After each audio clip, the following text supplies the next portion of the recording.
Hoja de Ruta Radio, bienvenidos a una nueva edición de Otras Voces. Hoy viernes 3 de julio del 2020, siendo las 14 horas con 5 minutos, damos la más cordial bienvenida a todas las personas que se están conectando en estos momentos a nuestra señal. Y también damos la bienvenida a David Chávez, con quien vamos a conversar sobre la coyuntura política que, bueno, extra micrófonos decíamos, nos sorprende cada día más, a cada minuto, por todas las cosas que están sucediendo en este momento en el país. Por todo eso, quisiera yo iniciar preguntándole a David Chávez, ¿es momento ya de ir viendo candidatos? Muy buenas tardes, David. César, ¿cómo estás? Muy agradecido por tu invitación y un saludo afectuoso a vos y a tu audiencia que cada vez crece más. Eh, a ver, yo no creo que es un momento para pensar en candidatos, pero sí en salidas políticas, ¿no? Que creo que es sustancial y me parece que además yo tengo la impresión de que el momento en que nos detenemos en una visión muy superficial de la crisis, que es la que nos lleva a pensar en candidatos, ¿no? Es decir, es como ya vienen las elecciones, cambiamos de presidente y las cosas se van a resolver.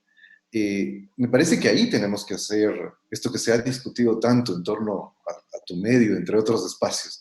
Ahí tenemos que ser autocríticos todos. O sea, es decir, no podemos hacer una lectura equivocada de lo que está ocurriendo, y por equivocada no quiero decir que erremos en el análisis, sino que no miremos la profundidad de la crisis que estamos teniendo enfrente, como para saber que los acuerdos mínimamente democráticos y muy fuertemente populares, por decirlo de alguna manera, que hay que construir en el Ecuador, tienen que ser muy sólidos para poder sostener un camino que va a ser difícil y que va a ser largo para salir de la gravísima crisis que afronta el país en todos los órdenes, ¿no? O sea, en todos los órdenes. Solo, si tomamos en cuenta solo que no, esta no es una crisis de la representación política, del funcionamiento del Estado, de las instituciones o de ciertas instituciones del Estado, de la economía o de cierto otro orden social, sino que es una crisis en todos los órdenes sociales. Es decir, hay que resolver problemas en todos los ámbitos, ¿no? Desde los más complejos de la economía, hasta como hemos podido ver en estos días, hasta los más que parecieran ser más pequeños, más cercanos a nuestra cotidianidad, pero que son igual de importantes como los problemas morales, de nuestros valores comunes como colectividad, que se han visto tan expuestos en estos días, ¿no? Expuestos de manera terrible, dramática, eh, durante toda la pandemia, además, con gente robando en los hospitales, con gente sacándose carros, con los carnes de discapacidad, etcétera. Es decir, es una crisis muy profunda, ¿no? Yo creo, y además a eso yo adicionaría algo que me da la impresión, creo que todo el tiempo estamos olvidando esto. Es una crisis mundial. Es una crisis que ha llevado a que empecemos a pensar muy profundamente qué está pasando con la sociedad. Y cuando para mí las respuestas son, es que solo hay que definir el candidato y ganar las elecciones, yo me quedo, personalmente, puede ser que haya mucha gente que piense que no, personalmente me quedo muy insatisfecho con eso. Porque digo, ganar una elección va a ser apenas el primer paso para empezar a pensar no solo, como digo, en resolver problemas superficiales y pequeños, en pensar cuestiones muy de fondo sobre lo que está ocurriendo. Claro, son cosas de fondo y hay cosas también que abonan a todo, a toda esta crisis, ¿no? O sea, tenemos lo que tú dices, esta crisis de valores morales que estamos viviendo en estos momentos, el tema de de la discapacidad, con lo de los hospitales y todo, con la arrogación de funciones del Contralor, en el tema electoral, que pone en riesgo justamente la participación de un gran grupo de gente que está alineada a ese movimiento. Por ejemplo, hay cosas como esas las que se deberían conversar y hablar en este momento. No, indudablemente, mira lo que ocurre exactamente con el tema que planteas es, yo primero lo contextualizaría alrededor de Celi y su conflicto con el CNE. No son más que una muestra, quizá una de las muestras más depuradas para usar palabras de nuestro entrañable amigo el Pancho Herrera Arauz, del pestilente legado de Trujillo, como él suele Mm, llamarle, ¿no? Hay que ver que hay una larga historia o sea, una larga historia en estos 3 años, una historia sostenida, digamos, de violaciones y rupturas democráticas. democráticas. O sea, yo siempre digo, el punto original, aquí hay un pecado original, y el pecado original de esta ruptura democrática, de lo que yo tiendo a llamar en este momento una clausura democrática. El pecado original de esa clausura democrática es el momento en que Moreno decide dar un golpe de Estado interno en Alianza País, ¿no? Cuando decide aliarse con los enemigos de Alianza País, de lo que había sido hasta ese momento Alianza País, y decide cambiar completamente su programa de gobierno para asumir el programa de gobierno de los enemigos de la Revolución Ciudadana. Entonces, en ese momento empezó la ruptura democrática. Y de ahí, bueno, vino Trujillo y todo lo que sabemos. El enfrentamiento de Celi, oleado y santificado por el Consejo de Trujillo, con el CNE, que además, si hay una cosa ridícula y absurda que se dice en estos momentos, es que el CNE es correísta. O sea, que es el CNE nombrado por Trujillo y nombrado por Moreno y sus aliados, y todos sus aliados, que después no les salga porque así son. Es que el problema, César, es que cuando vulneras la democracia, cuando vulneras la legitimidad democrática y popular, yo quiero subrayar esto, entonces tienes que estar buscándole permanentemente la quinta pata al gato política, digamos, ¿no? Es decir, buscar legitimarte de otras maneras que no son la legitimación democrática.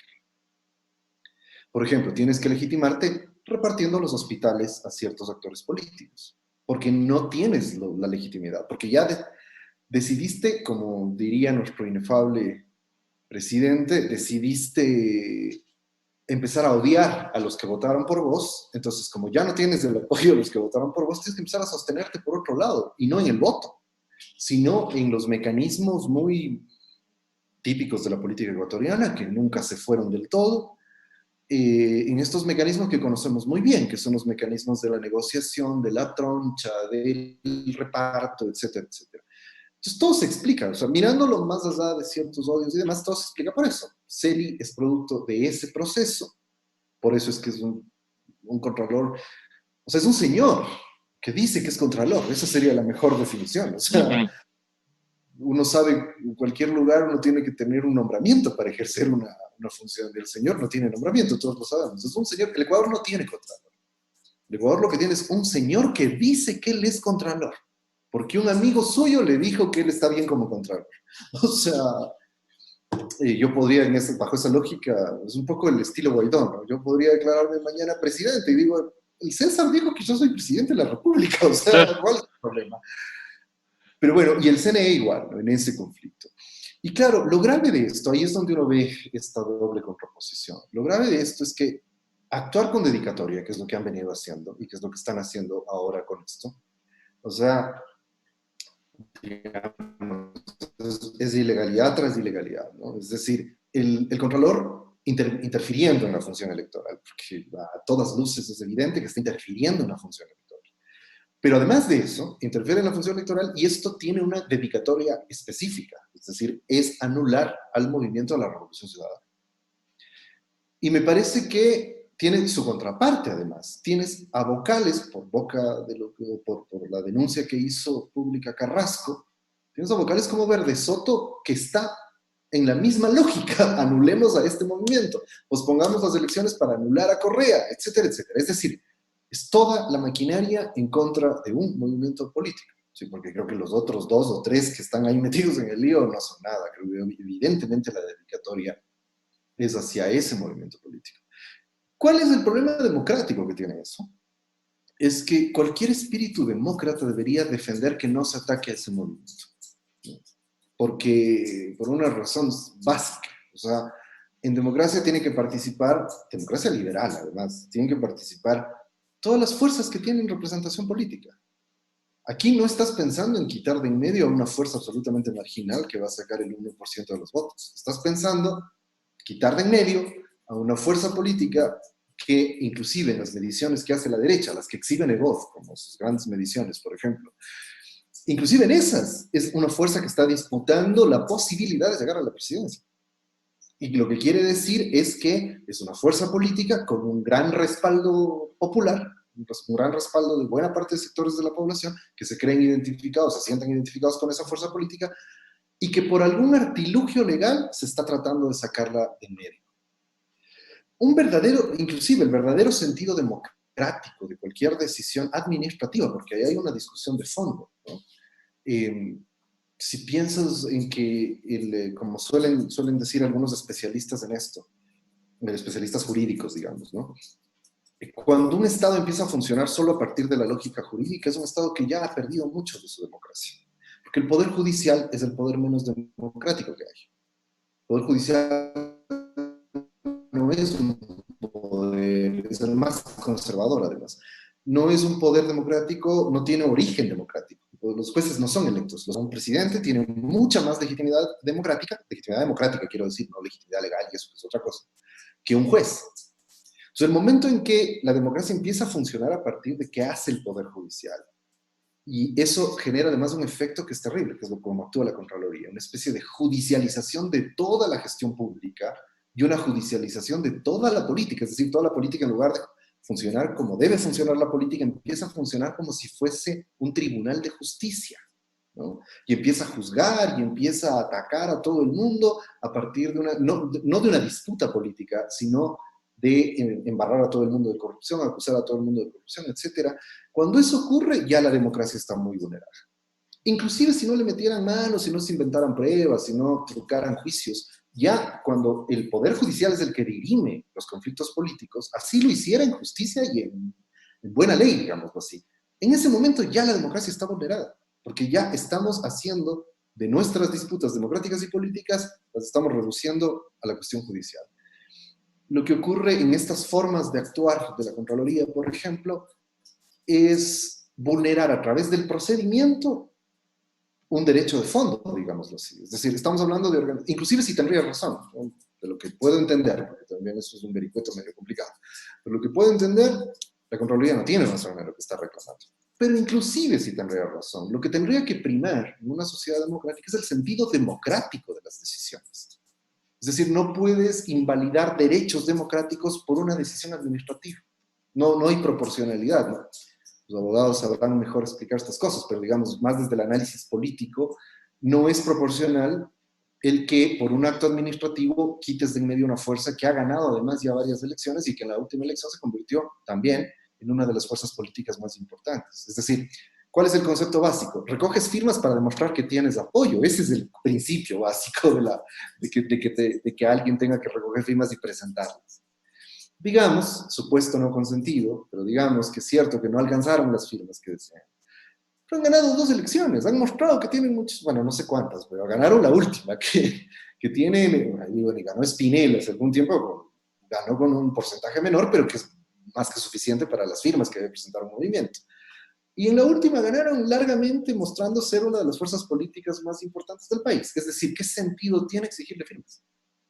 Insisto, no estoy hablando desde la lógica legal, sino desde la lógica de cómo debería operar una sociedad en base a principios democráticos.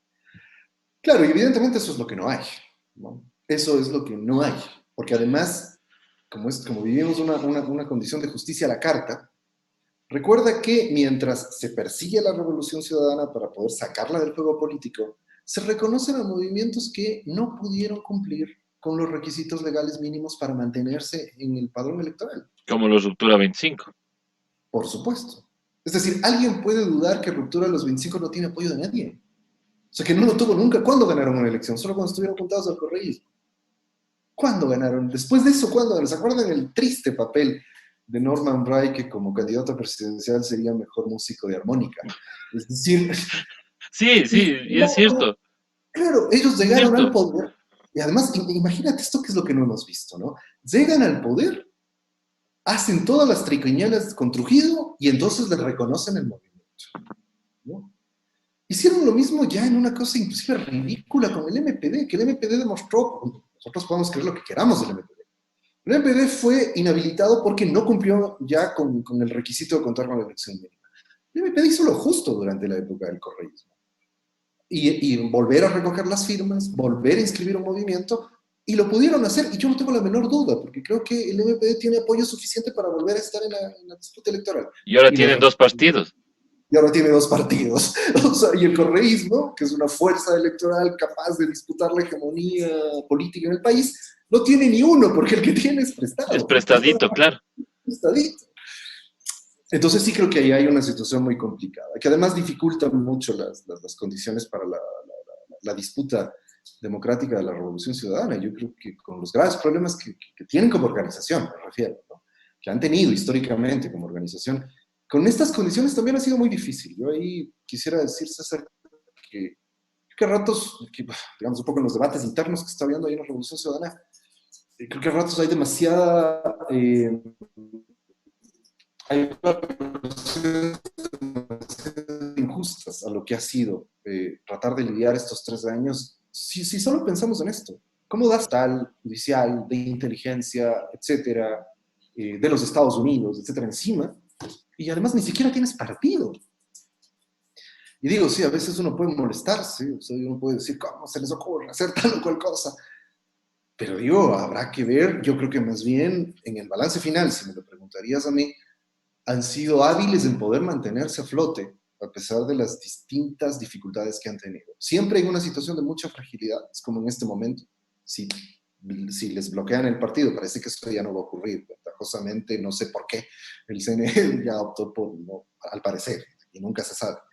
No lo van a hacer, pero siempre está esa fragilidad, ¿no? Que les pueden quitar el partido en cualquier momento y que no depende solo de la fortaleza o no que tuviera la Revolución Ciudadana, porque el problema es la concentración de poder que hay, ¿no? Y la concentración antidemocrática de poder. Ahí estamos casi en una situación de el gobierno puede hacer lo que quiera y puede suspender a quien sea. Exactamente, y es por eso que a mí me preocupa más el hecho de que nos relajemos un poco. Por ejemplo, se dice, parece que el CNE dice que no, pero el día de mañana capaz que asoma un pedido de cambio de orden del día en la Asamblea, piden nuevamente la comparecencia de la presidenta del CNE y alguna trafacía que puedan inventarse con tal de bajarse a la Revolución Ciudadana. Entonces, y a compromiso social. O sea, en este gobierno es posible todo. Hemos visto que han hecho hasta lo imposible. Tanto es así que la Corte Constitucional, que no debía entrar en la evaluación, se la bajaron, se crearon una vacancia constitucional. O sea, vivimos en dictadura ese tiempo y, y no ha pasado nada, ¿no? Ahora seguimos supuestamente normal. Entonces, sí es de preocuparse. Sí, ese es un muy buen punto el que planteas, porque yo recuerdo, y me trajiste a la memoria al recordar la famosa vacancia constitucional. Yo recuerdo que yo decía en esos días, pero al declarar la vacancia constitucional, lo único que están haciendo es legalizando una situación que el Ecuador vive desde la consulta popular, por lo menos. Es decir, no fueron solo esos días que nos quedamos sin corte. ¿De qué Ah, ha claro. servido tener la corte? ¿De qué ha servido tener a la Corte de Lujo? ¿Hemos recuperado el orden constitucional con la Corte de Lujo? En absoluto. Nada. Y claro, cuando salen con argumentos como, porque además como somos una sociedad muy atravesada por valores coloniales, señoriales, patrimoniales, cuando salen con el argumento de, ay, ya van a decir entonces que la corte Kirchner era mejor. Yo me atrevo a decir que sí, ¿por qué? No digo que sea buena, ojo, Ujú. no digo que está buena. Yo personalmente tengo muchas críticas de lo que hizo la corte anterior. Pero al menos despachaban las causas y hacían, al menos trabajaban, digamos. Claro. Pero, ¿qué es lo que pesa? Lo que pesa es que, claro, en la Corte de Lujo están los señores de grandes nombres, y etcétera, etcétera. Lo mismo que nos pasó con Trujillo. Difícilmente podemos pensar en un personaje que le haya hecho tanto daño a la democracia en el Ecuador. A la reconstrucción democrática que significaron mal que bien los 10 años del correísmo. Democracia en un sentido fuerte. Entonces, hemos vivido un estado de arbitrariedad permanente. Vivimos un estado de arbitrariedad permanente. Y ahí hay que ponernos, a ver, tenemos que evaluar todo lo que ha ocurrido, desde Trujillo hasta la sentencia por influjo psíquico a Correa, etcétera, etcétera, el intento de Celi por meterle mano al proceso electoral, etcétera, etcétera, ¿no? Si uno va sumando, porque además, yo digo, a ratos creo que esto de cometer arbitrariedades cada 2 segundos es precisamente para que nos olvidemos todas las arbitrariedades, porque Claro. son tan, que uno no los tiene en cuenta, ¿no?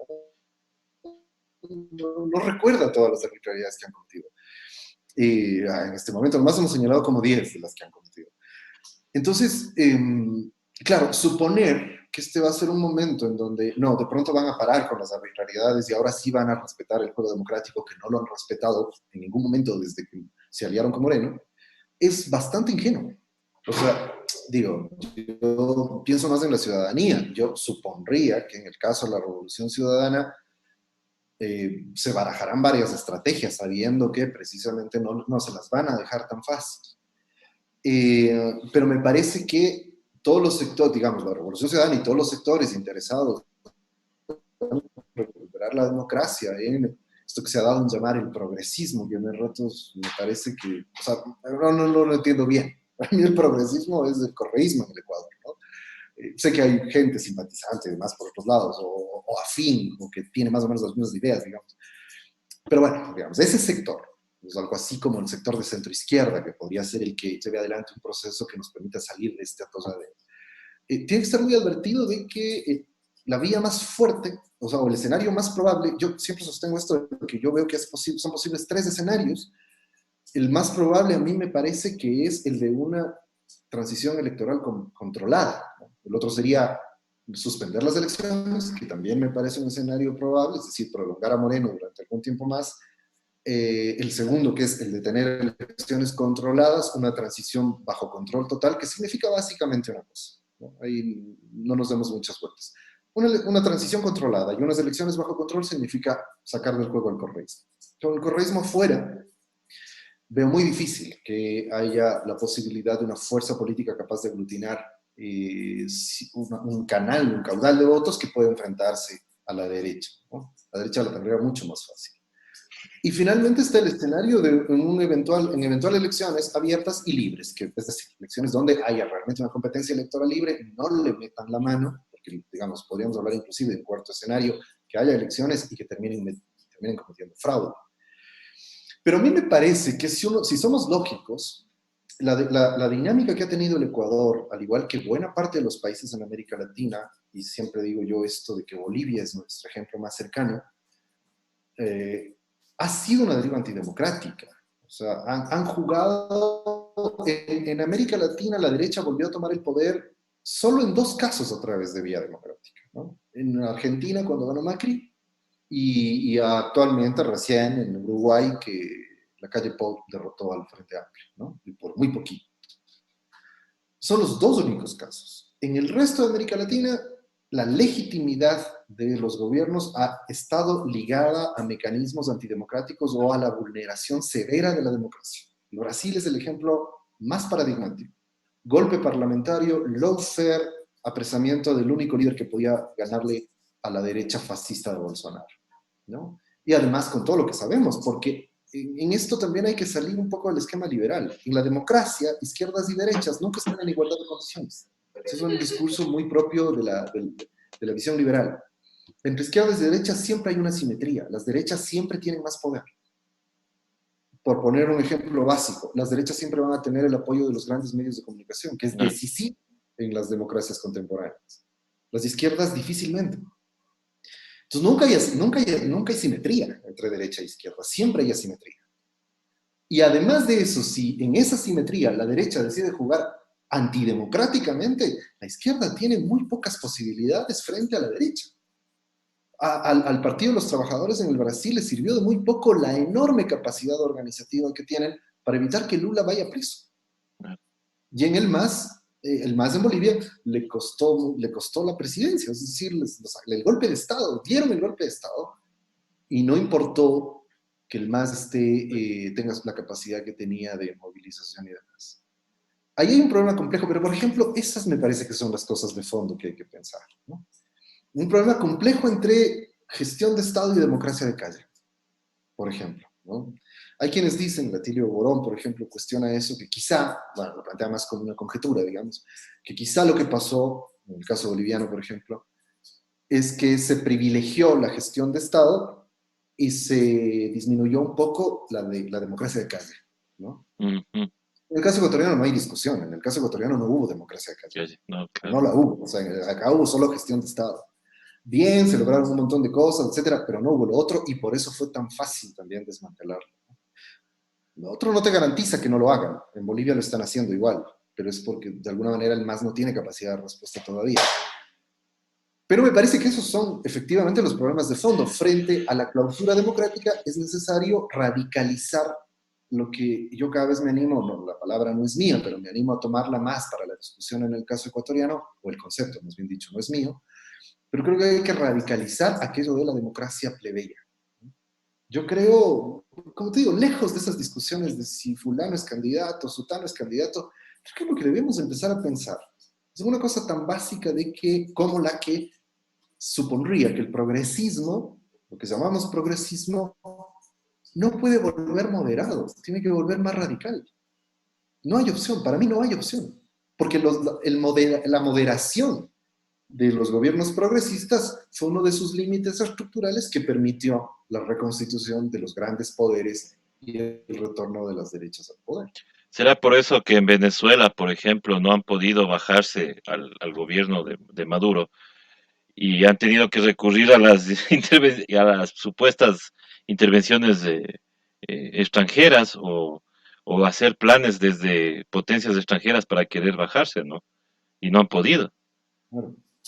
El contraste es abrumador, porque... Y plantea problemas, porque insisto, mira, hay algo que a mí en este particular momento no me gusta, digamos, me parece cuestionable, que es estos discursos políticos autosuficientes, ¿no? Esto de yo sé lo que hay que hacer. A mí el precandidato, candidato, lo que sea, que aparece diciendo yo sé lo que hay que hacer, me genera enormes dudas de entrada. Porque este es un momento muy complicado, no solo para el Ecuador, para la humanidad entera. Y lo digo porque creo que lo que tenemos que hacer, sobre todo colectivamente, toda la gente que está interesada en salir de esto, es plantearnos preguntas sobre todo, para saber por dónde hay que tomar. Y ahí yo planteo, por ejemplo, en el contraste que has hecho, una pregunta que a mí me parece central. ¿Por qué opta un gobierno progresista, un gobierno de izquierdas? Porque el contraste entre, primero recordarás, esto se ha olvidado, porque es curioso como todo se licuó y como la derecha volvió a tener la hegemonía ideológica y la hegemonía del debate político, de pronto se licuó, pero recordarás que cuando, en el momento de la hegemonía de los gobiernos progresistas, de los gobiernos de izquierdas, la derecha para tratar de generar divisiones y para tratar de, además mostrando su posición, hacía una diferencia entre una izquierda herbívora y una izquierda carnívora, decían ellos, ¿no? En Ujú. América Latina. Es decir, había una izquierda más moderna que no está asustando a los empresarios ni a los Estados Unidos, que en ese momento era el propio Lula en Ujú. Brasil, eran los chilenos, era la Michelle Bachelet, inclusive Kirchner aparecía en ese grupo, ¿no? Los que no eran tan salvajes, digámoslo así. Y estaban los progresistas salvajes, que eran Chávez, Evo y Correa, ¿no? Básicamente los tres eran, en cambio, los fanáticos que estaban llevando a una izquierda más radical. Entonces, cuando tomas a esa izquierda y la comparas, encuentras este contraste, ¿no? O sea, gobiernos que apostaron por no alterar demasiado ciertas cosas, pero poner a funcionar el Estado, controlar el mercado, controlar a las empresas, pero mantener cierta estabilidad económica, sobre todo a nivel macro, entendiendo yo creo una cosa, porque eso es de una comprensión de un factor sobre el cual países tan chiquitos como los nuestros tienen muy poco control, que es el gobierno del capital financiero a nivel mundial. Eh, Cuando entiendes eso, a mí me parece que la opción de Correa y de Evo fue esa, fue la opción de ahí hay que manejarse con mucho tino porque si el capital financiero se nos descuadra, nos pueden destrozar la economía. O sea, es tan sencillo como eso. Y ahí creo que, bueno, está en Bolivia, es justamente lo que manejó Arce, el candidato actual, ¿no? Con tanto tino, que fue lograr mantener los equilibrios macroeconómicos, pero producir acumulación interna y redistribución de la riqueza, ¿no? El Ecuador, con algo menos de éxito, pero con bastante éxito, logró más o menos lo mismo, mantener cierta estabilidad macroeconómica, porque todos los indicadores que se inventan los neoliberales son falsos. O sea, aquí no había un déficit, no había un déficit exorbitante, no había un superendeudamiento, no había nada de eso. ¿No? No había nada de eso y además Moreno recibió la economía en recuperación. Se lograron equilibrar bastante bien las dos cosas desde esa perspectiva y gestionaron el Estado, hicieron que el Estado funcione, etc. Venezuela, en cambio, decidió optar por apuntalar la democracia criolla, ¿no? descuidar un poco la gestión de Estado, en cambio. Ujú. Pero apuntalar la organización social, el empoderamiento, odio esa palabra, pero bueno, sirve para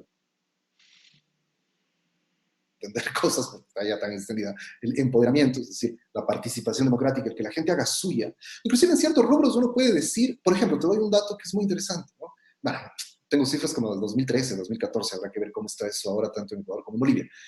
Perdón, en Venezuela. En Ecuador, durante el gobierno de Correa hasta 2013, se había logrado revertir la distribución del ingreso entre trabajo y capital. No voy a ahondar en los detalles técnicos ni nada de eso, pero para que tengamos el concepto, antes del correísmo, la mayor parte del ingreso iba a parar a la remuneración del capital, es decir, a las ganancias del capital, y un porcentaje menor a los trabajadores vía salarios, ¿no? Hacia 2013, luego de las políticas y demás, esto se había revertido. Y la mayor parte, una diferencia no enorme, pero una diferencia importante, la mayor parte del ingreso iba a parar a los trabajadores vía salario y una parte ahora menor iba a parar al capital. En el caso de Venezuela, eso no se logró. O sea, una reversión así no se logró. Se logró acortar la brecha, pero no se logró revertir la relación capital-trabajo ni la distribución del ingreso. Y sin embargo, Venezuela en cuanto a la organización social es mucho más radical. Y entonces digo, quizá comparando inclusive algunas medidas, uno puede decir, no, Evo y Correa fueron más radicales que Chávez y Maduro. Pero en cambio Chávez, sobre todo Chávez, Maduro es un heredero de eso, y además ha tenido problemas, porque no es que lo ha manejado también tampoco. Pero Chávez sobre todo entendió, y creo que eso se evidenció claramente en el golpe de Estado de 2002, entendió que el único modo de sostener un proceso de transformación como el que planteaba era con un gran enraizamiento del proyecto bolivariano en la población. Y eso significa, o sea, ¿cuál es hay un montón de estudios que te muestran esto, ¿no? La clave está en que los círculos bolivarianos y la gente chavista, militante, etcétera, siente que lo que ha hecho el chavismo es suyo. Y si alguien quiere tocar lo que ha hecho el chavismo, va a salir a defenderlo. Claro. Sobre todo una figura, o sea, es lo que ocurrió en 2002. O sea, en 2002 había golpe de Estado, Chávez estaba ya defenestrado, Ya Chávez estaba estaba afuera. afuera. Claro. Y esta gente que sale masivamente, pero masivamente, de modo impresionante, a defender a Chávez. Claro, Chávez además como la representación de lo que había ganado. Lo que había ganado, que eso es clave, porque yo creo que en el caso nuestro, en el caso de la Revolución Ciudadana, ahí hubo en cambio un déficit terrible por la propia visión que tenían desde Correa para abajo, una visión muy liberal del Estado, una visión eh, muy centrada en ciertas cuestiones técnicas del Estado. Es decir, esta visión de que el Estado es neutro, ¿no? De que el Estado es pura neutralidad, ¿no? Y de que solo hay que hacer funcionar los sistemas, que a mí me parece que en términos políticos está un tremendo déficit. Porque en cambio lo que hizo Chávez es decirles, o sea, cada cosa que hacía el Estado era de un gobierno que representaba a los más pobres. Lo han dicho varios, ¿no? Quizá la fortaleza mayor de Chávez es haber devuelto dos cosas, ¿no? Haber devuelto la dignidad a los más pobres y por otro lado, haberles devuelto la política. O sea, haberles hecho sentir otra vez, además en Venezuela, quien medio conoce la realidad venezolana sabe que la Venezuela, o sea, Venezuela siempre fue un país de una política muy oligárquica. O sea, una política de ciertas cúpulas que pactaban entre ellas y que tenían el control económico y político del país, mientras la mayoría de la gente no estaba, ¿no? O sea, yo recuerdo hace poco en la entrevista que Javier Lazo le hizo a Tirio Barón. Tirio Barón recordaba este dato que es muy significativo de lo que fue el chavismo.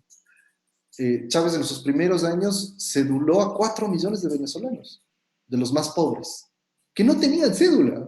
En una población, no recuerdo el dato, pero Venezuela creo que tiene 20 millones de habitantes. 4 millones, es como cuarta, quinta parte. No tenían cédula. Uno puede pensar acá, hubo cosas similares, pero la construcción de la identidad política quizá es la que habría que pensar. ¿Qué falló ahí? ¿No? O sea, de pronto darle registros civiles decentes a la gran mayoría, porque además ahí sí, ahí está la verdadera democracia, digamos, ¿no? O sea, que la gran mayoría tenga buenos servicios, eso significa democratizar el funcionamiento del Estado. Pero ¿por qué la gran mayoría no siente que ese registro civil es suyo? ¿Por qué no siente que las universidades son suyas? Inclusive algunos se suman a las campañas de desprestigio a las universidades, Claro. por ejemplo. Y ahí me parece que hay preguntas muy de fondo sobre qué significa, por eso digo, yendo más allá de los debates muy, muy epidérmicos, ¿qué significa ahorita un proyecto progresista? Porque todos nos llenamos la boca y en redes nos llenamos la boca con proyecto progresista, de izquierdas, socialista, algunos se ponen ultras, super ultras, dicen, no, todo es derecha, el correísmo es derecha, todo es derecha, ahora sí vamos a la revolución. Y cuando uno trata de aterrizar qué significa eso en concreto, es muy difícil saberlo. Y me parece que ahí quizás es donde estamos fallando, digo, en general, porque quizá no le prestamos mucha atención a estos aspectos, ¿no? Realmente sí, y nos quedamos en esa lucha, ¿no? De que lo que tú dices, ¿qué mismo es el progresismo? Porque, claro, o sea, muchos, unos te dirán, todo el progresismo es todo lo que hizo Correa, y otros te dicen, no, a Correa le faltó algo, pero justo en ese momento es cuando viene el choque de las bases, digo yo, porque unos dicen, sin Correa no hacemos nada, y otros dicen, no, es que con Correa sí hacemos, pero también hagamos con esta otra persona. Y entonces ahí empiezan las broncas cuando te dicen, le criticas a Correa, ya no eres correísta, le alabas a Correa, eres fanático, y así. Y entonces, ¿cómo llegar a un punto medio? ¿Cómo sentarles a todas estas fuerzas y decirles, vean, ¿saben qué? Hagamos un proyecto país, hagamos una cosa que vaya encaminado a lo que se trabajó 10 años antes y a qué se puede mejorar. Mira, ahí habría que hacer varias reflexiones, porque yo no quiero tampoco además pesar así como de muy, ¿qué será? Intelectualoide o alguna cosa así, decir, De no, es decir que qué hay que hacer.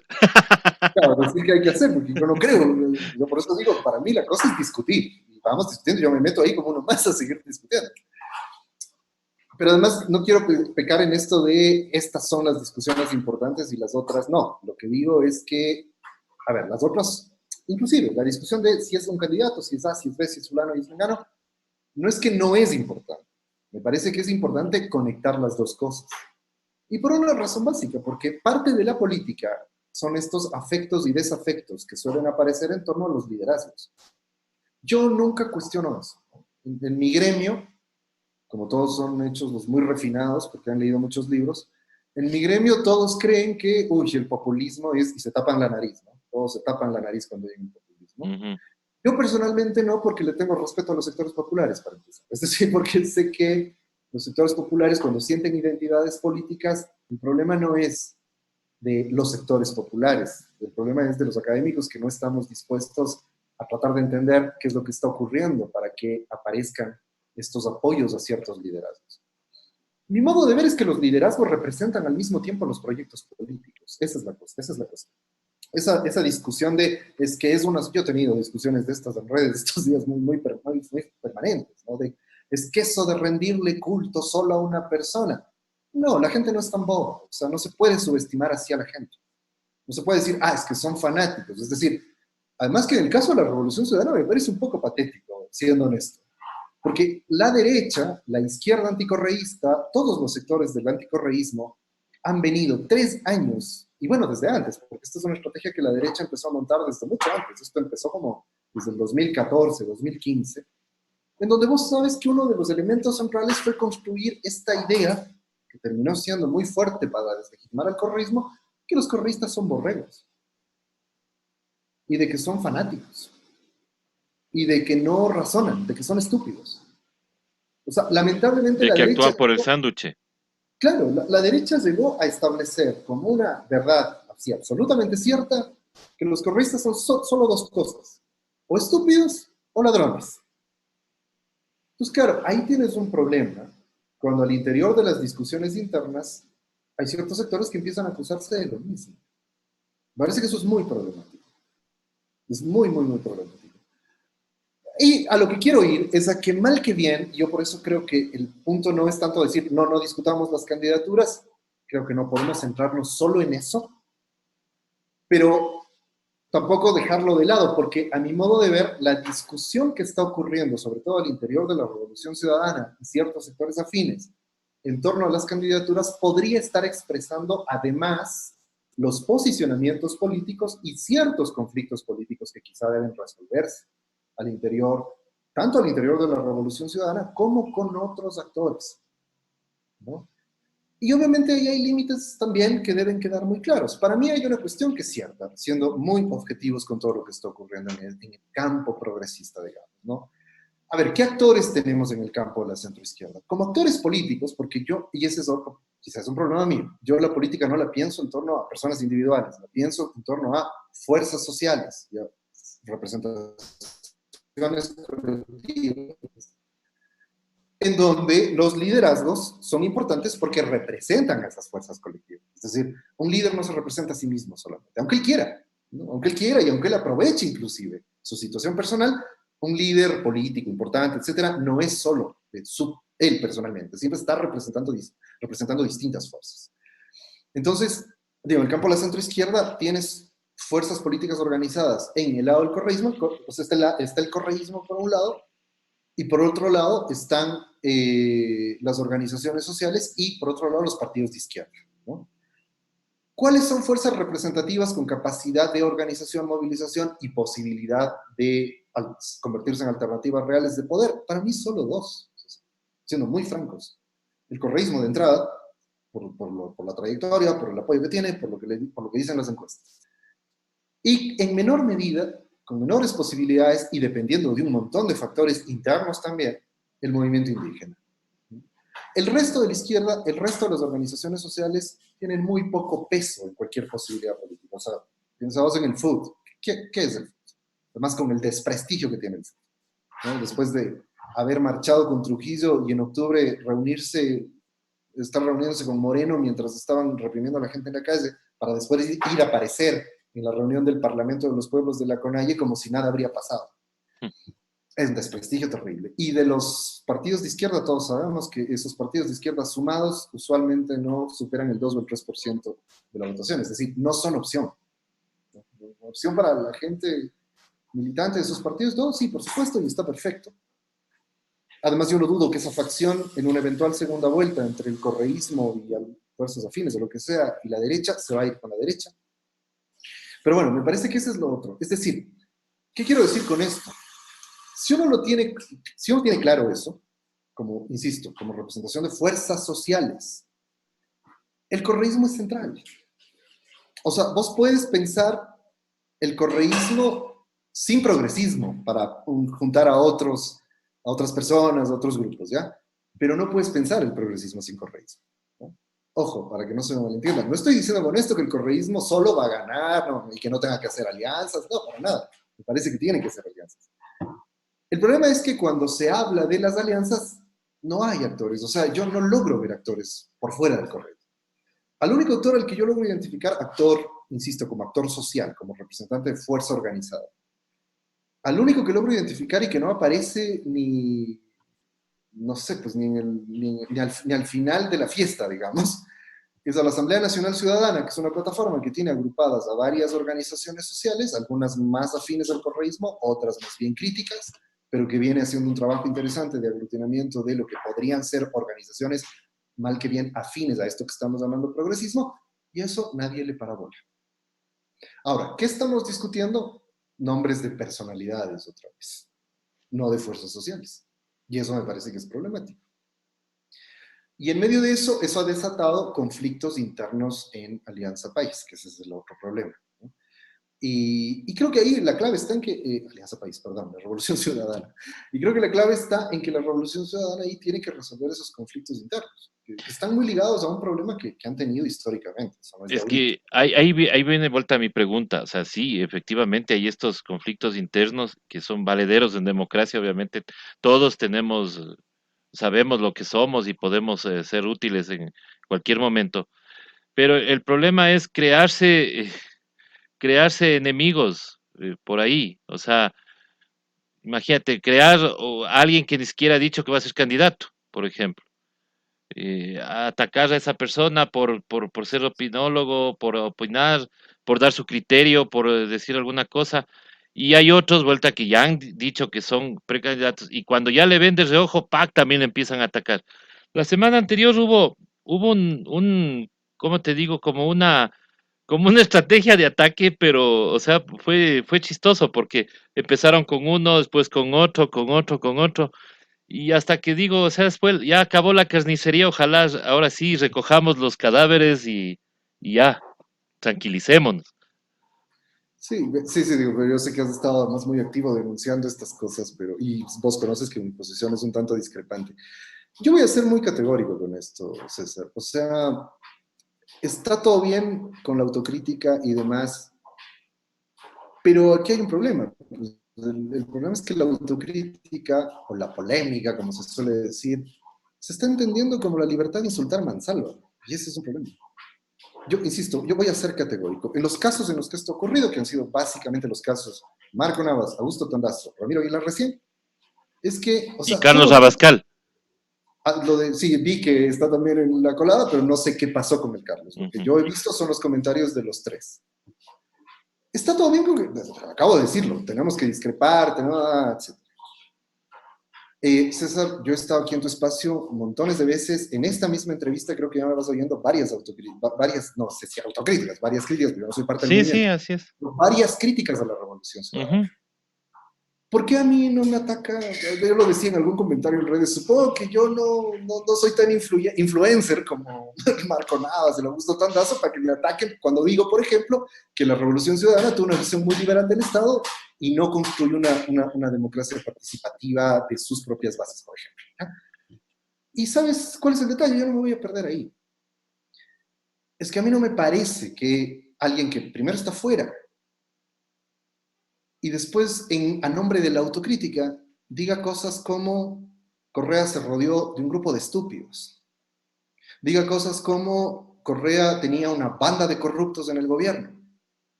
Diga cosas como Correa nos vendió a China, una cosa que dijo Augusto Tandazo. Es porque además eso ya nos lleva a unas cuestiones de fondo.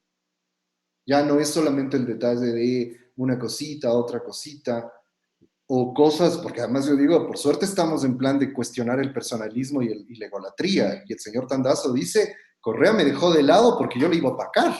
Yo oigo eso y digo, Dios santo, o sea, si estamos luchando contra la egolatría, yo no sé cómo vamos a hacerlo con ese tipo de expresiones. Me parece ahí que hay un problema, no de ellos. O sea, Navas, Aguilar, Tandazo han sido críticos de la Revolución Ciudadana toda la vida.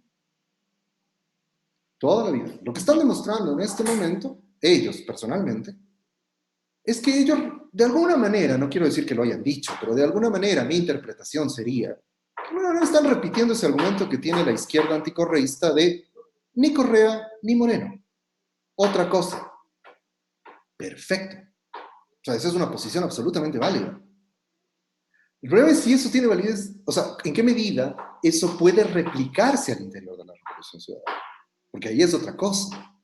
O sea, porque si hay gente en la Revolución Ciudadana que cree que quienes estuvieron gobernando con Correa eran unos estúpidos, o una banda de corruptos, o que Correa vendió a China el país, o todas esas cosas que se han dicho, entonces me parece que ahí ya el problema es otro. ¿Y qué es lo que quiero decir además? O sea, y de que los correístas son fanáticos y borregos, que es lo que se ha dicho, ¿no? Tristemente, a mí me apena mucho. Me apena mucho que haya gente de fuera, que parecía ser aliado, y gente de dentro, que empiece a repetir ese tipo de insultos. Eso no es autocrítica, César. Esos son insultos. Esos son agresiones. Son agresiones, además, a un movimiento que está bajo asedio del gobierno y del aparato judicial, mediático y demás, ¿no? Es que los dirigentes corruptos que siguen ahí, yo no sé cuáles son para empezar, y los traidores que siguen ahí, y los traidores están con grillete, exiliados, presos, etcétera, etcétera. Entonces, claro, me parece que ahí el problema es otro.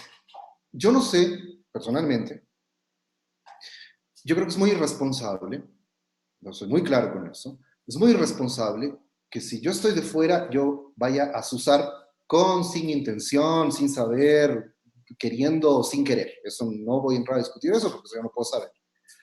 Pero me parece muy irresponsable salir a azuzar los conflictos internos de la Revolución Ciudadana en un momento crítico en donde cualquiera sabe que la Revolución Ciudadana tiene que empezar a consolidarse. Ahora, del otro lado, ¿cuál me parece que es el conflicto interno que está evidenciando esto? Yo ahí diría solo un par de palabras sobre eso, ¿no? Igual, como un observador externo. Me parece que está de alguna manera apareciendo un conflicto que ha sido medio histórico de la Revolución Ciudadana, pero que no es solo de la Revolución Ciudadana. El Es de movimiento todos los indígena partidos, de ha todos los tenido, partidos. sí, sí, sí, y de organizaciones. Claro. El movimiento indígena en octubre vivió un conflicto muy fuerte entre las bases del movimiento indígena y sus dirigencias, que terminó provocando el que, por presión de las bases y las dirigencias medias, el movimiento indígena se active durante el levantamiento, ¿no? A mí me parece, digo, son dos formas de organización completamente diferentes, tienen poco que ver la una con la otra, pero en la Revolución Ciudadana está ocurriendo, o ha ocurrido históricamente, lo mismo, esta escisión entre dirigencias y bases sociales. Yo lo he dicho mil veces, en muchos espacios. Ese es uno de los déficits básicos de la Revolución Ciudadana, y que le ha costado caro, además, porque le ha costado no tener capacidad de movilización, por ejemplo. Al no tener, eso es típico, al no tener flujos adecuados y mecanismos adecuados y canales adecuados para moverse de las bases a la dirigencia, de la dirigencia a las bases, eso usualmente en lo que deriva es en que haya muchas dificultades para poder movilizar y sostener una capacidad de movilización que es indispensable. Yo creo que de alguna manera habría que dimensionar, mi impresión inicial es que este es un conflicto que no es tampoco ya la ruptura total de la Revolución Ciudadana, creo que es un conflicto no tan significativo, pero es un conflicto que está diciendo cosas, y yo creo que hay que leer también esas cosas, más allá de los ataques, más allá de los insultos. Me parece que tanto dirigencias como bases tienen que ver cuál es el problema, porque no creo que esto se resuelva tampoco como señalar a las dirigencias y sencillamente con eso resolver el problema. No me parece. No me parece por una razón básica, porque en este momento, o sea, a ver, las dirigencias que se quedaron nos pueden gustar, nos pueden no gustar, puede ser que en algún momento no me tomaron en cuenta a mí, yo me enojé, etc. Pero las dirigencias que se quedaron han demostrado que, para empezar, tienen un requisito que a mi modo de ver es básico para la elección que viene: lealtad y compromiso con el proceso. O sea, lo han demostrado. O sea, sí, sí, sí. Aguantar la persecución que han tenido que aguantar, ¿no es una demostración de eso? No, Yo ya... eso estamos claros. El problema es que aquí también con esta pelea te asoman actores que supuestamente alguna vez estuvieron en AP y ahora asoman después de haber despotricado todos los 10 años contra Rafael Correa y se asoman como los grandes correístas, pues. Eso también hay que visualizar. No, no, de acuerdo, no tengo a nadie en mente en esa lógica, pero sí, yo sé que van a aprovechar, va a haber muchos que van a arrepentir, van a arrepentirse de haberse arrepentido, no lo dudo, o sea, no dudo que los que primero dijeron, no, sí, sí, uy, Correa fue un corrupto y no sé qué, y ahora estamos con Moreno y vamos a limpiar la corrupción de Correa, ahora quieran aparecer como, no, yo nunca estuve con Moreno, yo Y siempre yo creí... siempre estuve con Correa y le he apoyado y después asoman el 7 veces sigue haciendo campaña. Sí, sí, sí. No, de acuerdo, no lo dudo, Es- no dudo que vaya a aparecer gente en esa lógica.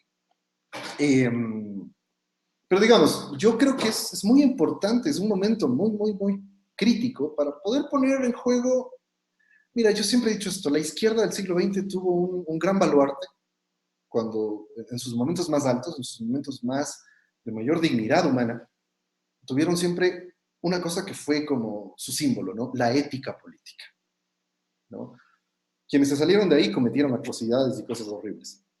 Entonces, uno piensa en figuras como la del Che, por ejemplo, siempre lo primero que se te viene a la cabeza es la ética política. Son un tipo que era capaz de decir, hay una famosa anécdota, un libro maravilloso que de paso, si no sé si lo has leído, y a las amigas y amigos les recomiendo leer. Es la biografía que hace Paco Ignacio Taibo II del Che Guevara, que es la mejor biografía que yo he leído del Che Guevara, ¿no? Es el, ¿cómo se llama? Ernesto Guevara, más conocido como el Che, así se llama. Y ahí él cuenta la anécdota del Che insultando a todo su equipo el momento en que se dio cuenta que él tenía una tarjeta que le repartía una libra más de carne que al resto del pueblo cubano. Y descubre por pura casualidad, porque el vecino le contó que ellos solo reciben una libra, digo, no recuerdo las cifras, y él dos. Y claro, y exigió que le den lo mismo que le daban a todo el pueblo cubano. Cito esto como un ejemplo de que, para retrotraernos sobre lo de ahora, y creo que una de las grandes tareas de la izquierda es recuperar esa dimensión ética, de ética política, ¿no? Que no es moralidad, que no es moralismo, es otra cosa. Ética política es esto de saber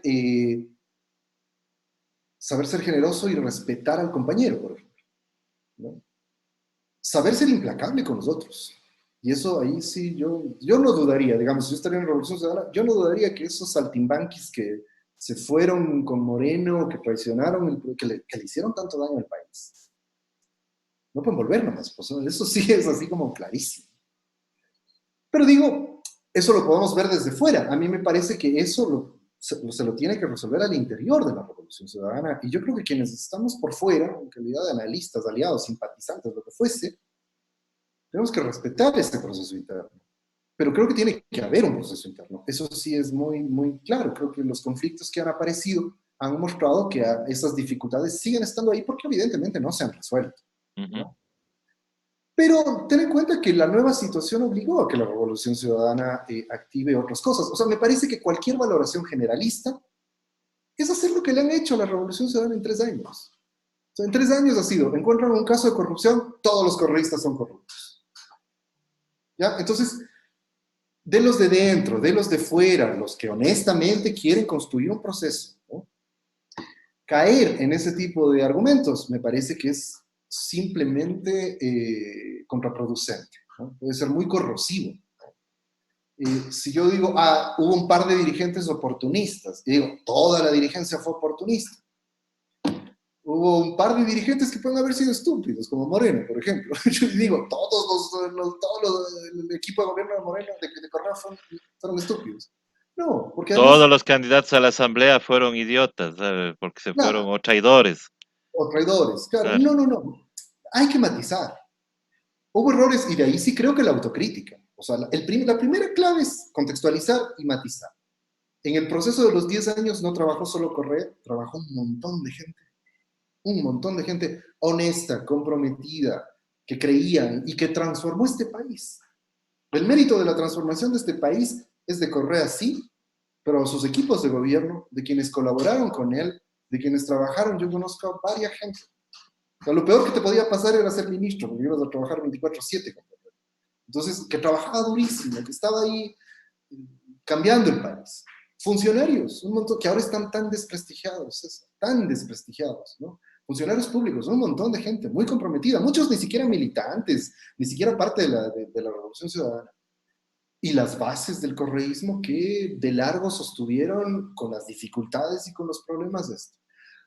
Que hubo, como te digo, yo siempre lo he dicho, que hubo ciertas dificultades para que haya más fluidez de esas bases hacia las dirigencias y hacia la dirección del Estado, me parece que sí, o sea, indudablemente.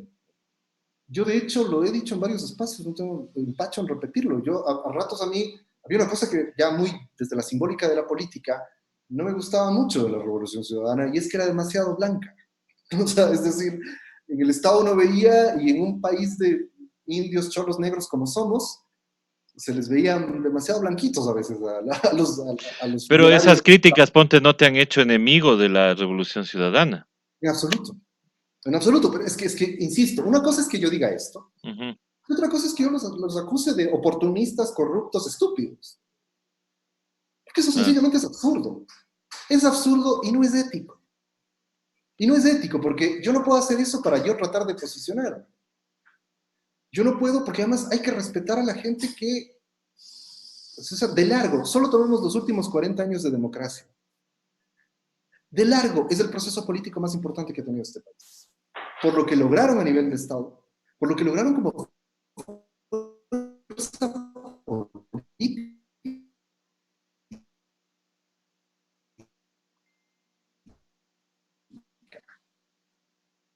Entonces, claro, yo no puedo demostrar que es el desastre mayor, porque de eso ya se ha encargado la derecha. Este es un momento donde la Revolución Ciudadana tiene que volver por sus fueros y tiene que empezar a recuperar su autoestima. Tiene que empezar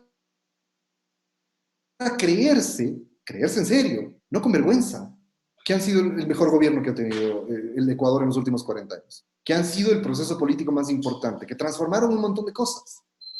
Pero claro, si empiezan, inclusive casa adentro, a decirse, es que son borregos, es que son fanáticos, es que no piensan.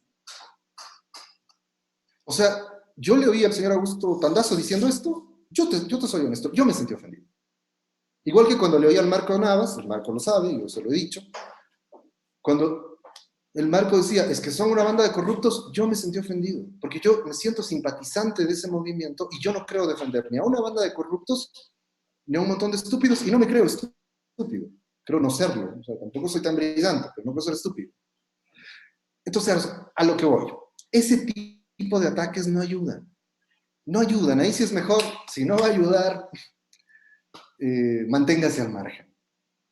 Lo otro, como bien decías, a casa adentro, con respeto, porque para empezar, ni yo, por ejemplo, no creo representar a nadie. Yo no soy una fuerza que, yo no represento ni a el conjunto habitacional en el que vivo. O sea, yo no represento a nadie. Entonces yo no me puedo poner de igual a igual con el movimiento político más importante de izquierdas, más importante que ha tenido el país. Yo puedo debatir con ellos y puedo tratar de colaborar con ellos en un debate y en participar y en estar, sí, pero tengo que respetar para empezar, tengo que respetarlos. ¿Puedo criticarles? Por supuesto, como me has oído a lo largo de toda esta entrevista. ¿Puedo criticarles? Sí. No necesito insultarles para criticarles. Puedo hacerles críticas como compañeros, ¿no? Críticas amistosas, críticas sabiendo que estamos del mismo lado, para decirlo así. Entonces me parece que ahí, en ese marco, el debate al interior de la Revolución Ciudadana es muy sano, salir de estas fijaciones tan fuertes, pero salir sobre todo de algo que me parece que es preocupante ahí, César, es decir, y esto es lógico, es decir, que la militancia de la Revolución Ciudadana esté infectada del sentido común que ha construido la derecha en estos 3 años. Lo que ha saltado es eso, ¿no? Hay críticas, comentarios que cuando uno los lee, uno siente lo mismo que uno puede sentir con Moreno, ¿no? Es como, a ver, ¿usted con qué estaba de acuerdo con la Revolución Ciudadana? Porque los 10 años han sido el horror. O sea, si usted no está de acuerdo casi con nada, entonces, ¿por qué apoya la Revolución Ciudadana? Debería estar en otro lado, o sea, debería salirse, debería estar en otro movimiento.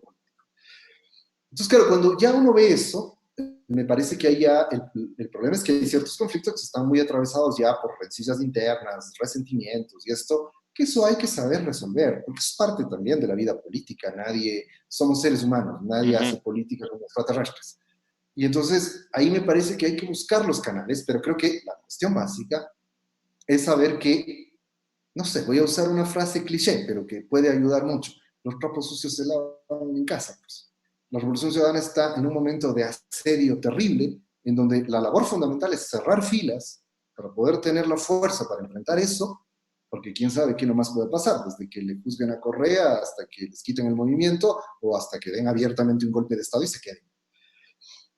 Y por otro lado, es necesario recuperar lo que te decía, esta autoestima. A mí me parece que cuando está infectada la propia militancia de la Revolución Ciudadana de ese menosprecio por lo que es ser correísta, por lo que es haber sido parte del gobierno o defender ese gobierno, ahí es muy fácil enceguecerse. La derecha aprovechaba muy bien eso, pues, ¿no? Es decir, es volver estigmatizar. O sea, el momento en que el estigma está también adentro, tienes un grave problema. Ese es el Y problema. solo permíteme poner un ejemplo de cómo es necesario equilibrar, sopesar, ¿no? O sea, si la última elección, en la última elección, con disputas, de lo que yo más o menos sé, mirando un poco desde lejos, pero sé que hubo disputas, conflictos, etcétera, pero decidieron que era el tiempo en que las bases empiecen a tener espacios, ¿no?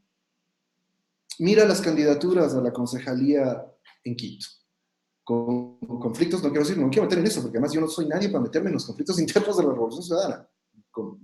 Como viéndolos de fuera como analista, pude ver que hubo conflictos y pude ver que había dirigencias que no estaban de acuerdo con que cierta gente más vinculada a los sectores populares aparezca, por ejemplo.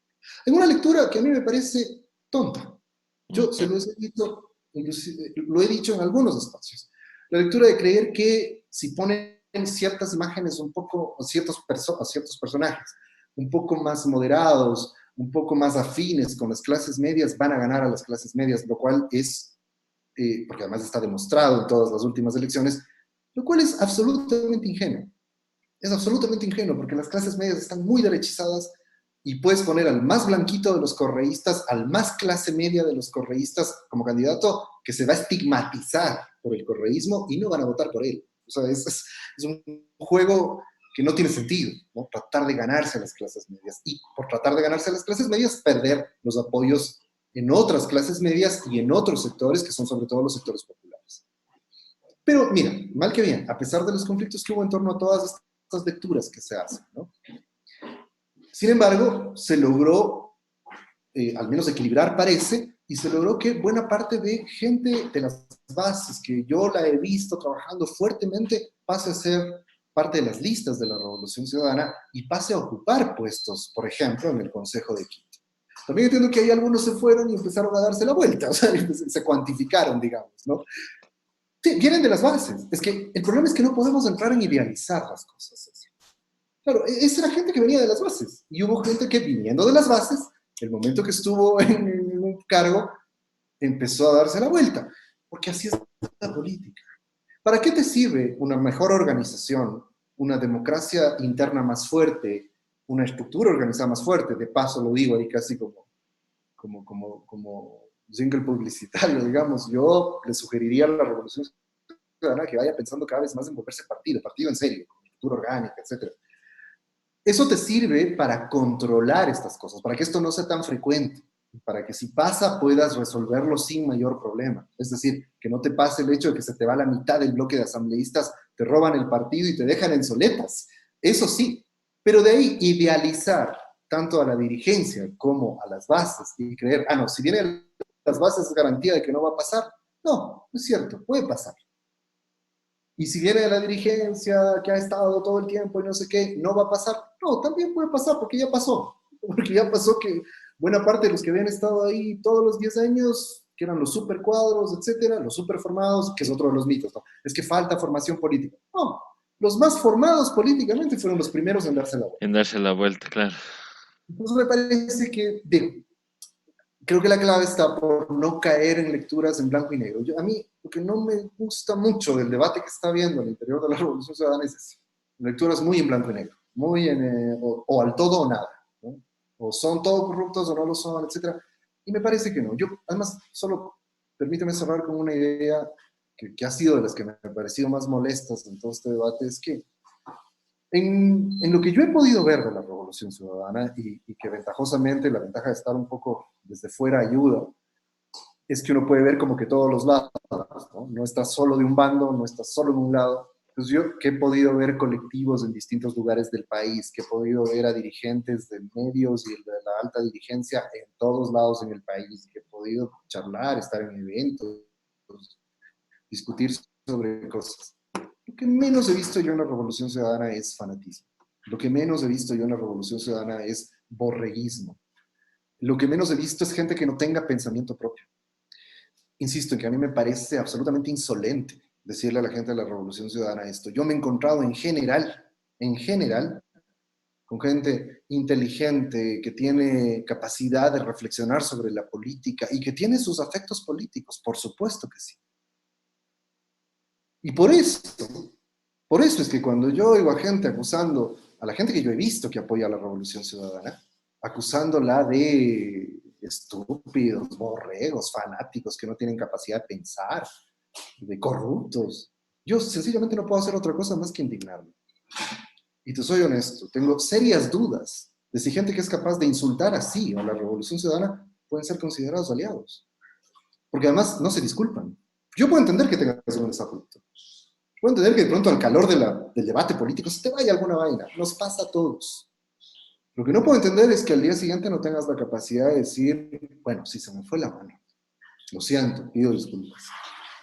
Sino que te ratifiques. O sea, que al día siguiente, pero es que sí son unos fanáticos, sí son unos borregos, sí son unos corruptos. No, entonces yo digo, están en todo su derecho. No digo que no. Porque, insisto, creo que ahí hay que diferenciar, ¿no? Debido a que pueden tener cierta gente que tiene legítimas pretensiones políticas, que puede terciar por la carrera presidencial, que puede entrar a disputar en la presidencia, pero la gente, yo dudo de la gente que además, mira, ahí prefiero, por ejemplo, la gente de la izquierda conservadora, que no ha dejado un día de decir que ni Correa ni Moreno. Un día. Han estado en contra de Moreno, pero han estado en contra de Correa también. Me parece más coherente. Pero hacer el juego de estoy en contra de Moreno y medio me empiezo a juntar a los correístas para después decir que los correístas son malos también, a mí no me gusta, personalmente. O sea, yo sé que mucha gente, además mucha gente me ha criticado, bla, bla, bla, y me va a criticar seguro por lo que estoy diciendo, pero a mí personalmente, yo no soy ni de la dirigencia, ni soy parte de la Revolución Ciudadana, eso lo decidirá la Revolución Ciudadana. Pero a mí personalmente eso no me parece bien. E insisto, no trato de aquí de dictar cátedra ni ser moralista. Puedes equivocarte también con eso. Ujú. Pero digo, cuando se te va la mano siempre es bueno pedir disculpas nomás, o sea, y volvemos a ser amigos y seguimos caminando, o sea, no hay lío. Pero lo otro no sé. O sea, en lo otro me parece que hay críticas, o sea, además hay críticas desproporcionadas, que es lo otro. Es decir, entrar en un momento en donde, porque a mí personalmente, ya más, o sea, haciendo un análisis que, a ver, procuro ser lo más objetivo posible. En el balance final, ¿qué pesa más para lo que ha ocurrido en estos últimos 3 años? ¿Los errores del correísmo o la estrategia del bloque anticorreísta para destruir al correísmo? Creo que ahí no podemos perdernos. Es lo segundo, que es otra de las cosas que se repite. Pero es que todo esto es culpa de Correa, porque Correa puso a la Corte Constitucional, porque Correa puso a Poli y a Chiriboga y ellos no investigaron. Por favor, o sea, en este momento de la vida, cuando hemos visto todo lo que ha ocurrido en el Ecuador y en la región, decir una cosa así es como, creo que, insisto, no he podido ubicar bien esto porque lo he repetido varias veces, pero creo que lo dijo Correa, es como, usando una metáfora, es como que si se te está incendiando la casa y estás preocupado porque los platos están sucios.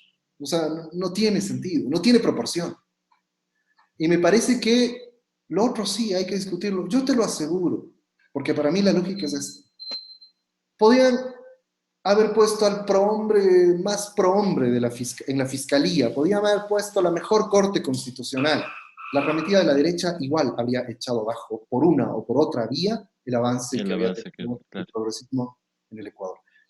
Cierro con una frase que me gusta citar mucho de mi buena amiga la Silvia Vera. A los gobiernos progresistas los han destruido y los han atacado como los atacaron, no por los errores que cometieron, sino por los aciertos que tuvieron. Esa es la razón por la que los atacan. O sea, haber redistribuido la riqueza, haber afectado a los grupos más ricos de nuestros países y afectado un poquito. Es que los afectaron muchísimo, un poquito. Paguen más impuestos, paguen salarios, nada. Y la Nada del arremetida otro que han mundo. tenido es... Entonces, claro, y ahí hay que tener en cuenta una cosa. El otro gran valor de la izquierda del siglo XX, su capacidad estratégica. Y en el Ecuador somos, yo creo que en estas discusiones somos mucho más tácticos que estratégicos. Es decir, queremos ganar cada peleita chiquita, en lugar de pensar que hay peleas que tienen sentido, que hay que pensar estratégicamente en lo que se viene luego. Y eso me parece que en ambos vamos, ¿no? O sea, yo creo que en esta disputa que ha habido. En ambos bandos hay que decir qué sentido tiene empezar a pelearnos por estas cosas si al final de cuentas lo que está en juego es una cosa mucho más compleja, mucho más profunda, que debe llevarnos a una estrategia de más largo plazo. Hay que recuperar eso. Y ahí tenemos que entender que es necesario salir de estas rencillas, diciendo las cosas también, aclarando las cosas. Creo que es importante aclarar las cosas. Y aclarar en buena fe. O sea, yo te digo, si hay estos posibles aliados, que sería muy interesante que sean aliados, pero estos posibles aliados, que son personas que no representan a movimientos políticos, eh, si pueden aliar, si pueden sumarse, tienen que ubicar bien cuál puede ser su rol en esa alianza también, ¿no? Y me parece que ahí eso demanda mucha generosidad y demanda una cosa que en el Ecuador y sobre todo en el sector político, en las capas medias, es bien difícil de encontrar. Demanda generosidad y bajarle un poco al ego. Pues. O sea, saber que hay momentos en donde uno tiene que ceder frente a Ujú. ciertas cosas, ¿no? Así Me es. parece que ahí hay un debate muy, muy importante que hay que dar todavía. Ojalá y esto ayude más bien a consolidar ciertas alianzas y demás, más que a A dividir. perjudicar, provocar tensiones internas innecesarias, ¿no? Es que me parece que son del todo innecesarias. Así es, David. Yo te quiero agradecer mucho por este análisis. Siempre abre insumos para el debate y para justamente que la gente vaya entendiendo que no es el momento de pelearse y todo lo demás, y cada quien sabrá responder a cada una de sus críticas y también a cada una de sus apreciaciones. También hay que ser un poco también abiertos a toda la crítica, pero, como les digo, no es el momento ahorita, sino el de tratar de ver un enemigo común, que en este caso es que continúe este, este gobierno como está y gente que ha estado en este gobierno que quieran seguirnos gobernando, ¿no? Por ahí ya nos aclararon, esto como un paréntesis aclarado, de que el Ministerio de Salud no es que ha levantado la emergencia, sino que ha quitado la emergencia del acuerdo anterior. Entonces, la emergencia sigue vigente. Ya, entonces, qué bueno que aclaran ahora que ya no tenemos ni el chat de periodistas con el Ministerio de Salud, que ayer cerraron por el tema de discapacidad. Y también a decirles que está sonando un run run medio grande de que posiblemente tengamos un cuarto vicepresidente en estos días. Así que hay que prepararse para lo que venga. David, muchísimas gracias nuevamente y como siempre la invitación para que estés con nosotros en estos análisis que ya ves era programada la entrevista para 40 minutos y nos vamos de más ya porque falta todavía tiempo para seguir analizando. David, muchísimas gracias. A vos, César, gracias. Gracias a todas las personas que se han conectado con nosotros y también gracias a todas las personas que están compartiendo esta entrevista y todas las entrevistas de Hoja de Ruta Radio. Muchísimas gracias y hasta pronto. Hasta pronto, David.